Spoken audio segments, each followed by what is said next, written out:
Hello everyone, welcome back to my channel Hena লাইফস্টাইলে তোমাদের সবাইকে স্বাগত।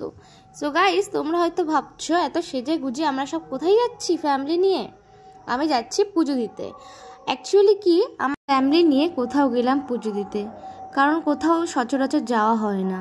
সো আমি আমার বর একটু ভিডিও করছিলাম, বরদিকেও ক্লিপে নিয়েছিলাম, সবাই ছিলাম ফ্যামিলির। তো ওকে বলছিলাম একটু এদিকে আসো, একটু ফটো তুলি। ও লজ্জাও, ভীষণ লাজুক, ও ভিডিও করতে চায় না। তারপর মন্দিরে পৌঁছে গেলাম, পৌঁছে মা সব সরঞ্জাম করছিল।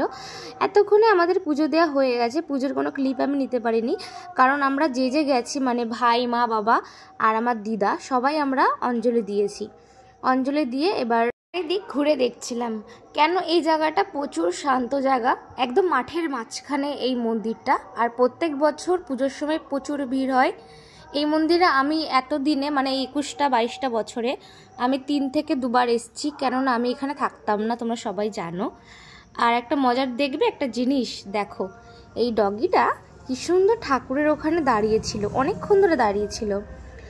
আমরা মানুষ তাই কি, ওরাও একটা মানুষ, মানুষের থেকেও অনেক বড় ওরা। আর আমার ভাই, বাবা এখানে প্রদীপটা জ্বালছিল, কারণ আমি জ্বালাতে পারছিলাম না, হাওয়ায় নিভে যাচ্ছিল।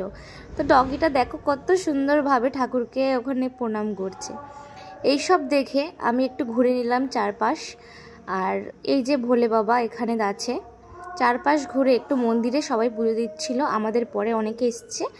তো ওদিনকে অম্বাবতী ছিল বলে বেশি ভিড় হয়নি, তাই তাড়াতাড়ি হয়ে গেছিলো।